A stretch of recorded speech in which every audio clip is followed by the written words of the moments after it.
ఆంధ్రప్రదేశ్ రాష్ట్రంలో 2019 ఎన్నికలు జరిగినప్పుడు ఎన్నికలకు ముందు అప్పుడు ప్రతిపక్ష నాయకుడిగా ఉన్నటువంటి జగన్మోహన్ రెడ్డి గారు విస్తృతంగా ప్రచారం చేసి రాష్ట్రమంతా పాదయాత్ర చేసి హామీలు ఇస్తూ ప్రజలకి అనేక రకాలైనటువంటి హామీలు ఇచ్చి ఆ రోజు ముఖ్యమంత్రిగా గెలవడం జరిగింది. 2019 నుంచి నేటి వరకు సుమారు 4.5 సంవత్సరాల ఈ యొక్క వైఎస్ఆర్ కాంగ్రెస్ పార్టీ ప్రభుత్వ పరిపాలనలో అప్పుడు ఇచ్చినటువంటి హామీల్లో ఎంతవరకు అవి అమలు చేయగలిగారన్నటువంటి లెక్క మేము మొత్తం కూడా వేసి ఒక ప్రధాన ప్రతిపక్ష పార్టీగా తెలుగుదేశం పార్టీ ఒక పుస్తకం కూడా ఈరోజు వేసి అది విడుదల చేయడానికే ఈ కార్యక్రమాన్ని కూడా నేను నిర్వహించాము. నిన్ననే రాష్ట్ర పార్టీ అధ్యక్షులు అచ్చెన్నాయుడు గారు అమరావతిలో ఈ యొక్క పుస్తకాన్ని కూడా ఆవిష్కరించడం జరిగింది.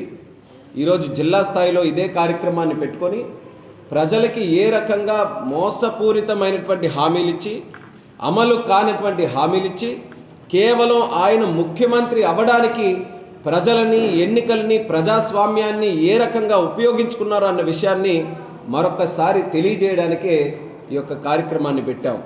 ఒక్కసారి హామీలు ఇచ్చినటువంటివి చూసుకుంటే వాళ్ళు నవరత్నాలు అన్నటువంటి హామీలు ఇచ్చారు.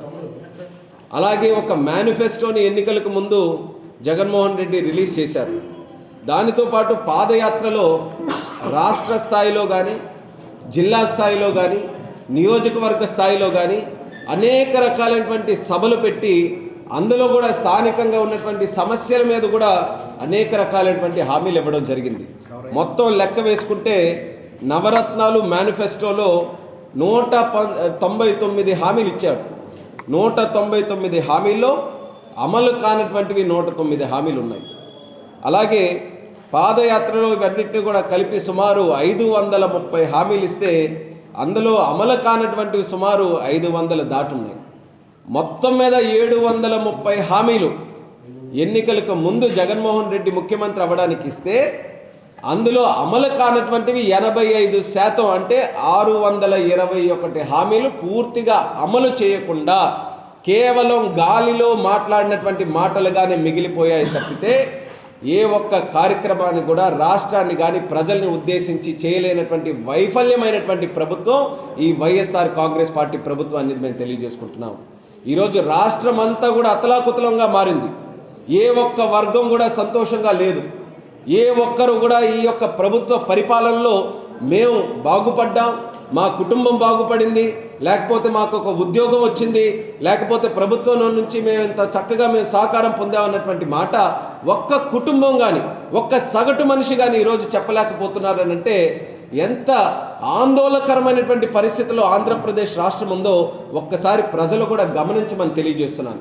ఇప్పటికీ కూడా హామీల విషయం మేము అడుగుతుంటే మీరు ఇన్ని హామీలు ఇచ్చారు కదా దీని మీద ప్రస్తావించండి అని అంటే ఎంత అబద్ధపు మాటలు ఈరోజు కూడా మాట్లాడుతున్నారనంటే 99.5% హామీలన్నీ కూడా అమలు చేశామని. మరి ఈ పుస్తకం అందుకనే మీ తాలూకా అబద్ధాలని బట్టబయలు చేయాలనే ఈరోజు ప్రాపర్గా ప్రతి ఒక్కటి కూడా ముద్రించి పుస్తకాలను కూడా మేము వేయడం జరిగింది. ఇది రాజకీయం కోసం వేసినటువంటి పుస్తకం కాదు. ఇది ఒక ప్రతిపక్షం కింద మీకేదో మాయమాటలు చెప్పినటువంటి విధంగా వేసినటువంటి పుస్తకం కాదు. మీకు అత్యంత ప్రీతిపాత్రమైనటువంటి ఛానల్ ఏదైతే సాక్షి ఉందో, మీ సొంత డబ్బులతో మీ కుటుంబ సభ్యులు డైరెక్టర్లుగా ఉండి పెట్టినటువంటి సాక్షి ఛానల్ ఏదైతే ఉందో అందులో వచ్చినటువంటి కథనాలు, అందులో మీరు మాట్లాడినటువంటి మాటలు, అందులో ఎలక్షన్లకు ముందు గొప్పగా మ్యూజిక్లు పెట్టి బ్యాక్గ్రౌండ్ మ్యూజిక్లు పెట్టి ఇదిగో జగన్మోహన్ రెడ్డి గారు ఈ హామీలు ఈ జిల్లా కోసం ఈ రాష్ట్రం కోసం ఈ ప్రజల కోసం ఇచ్చారని ఏవైతే సాక్షి ఛానల్లో మీకు నచ్చినటువంటి ఛానల్లో వేశారో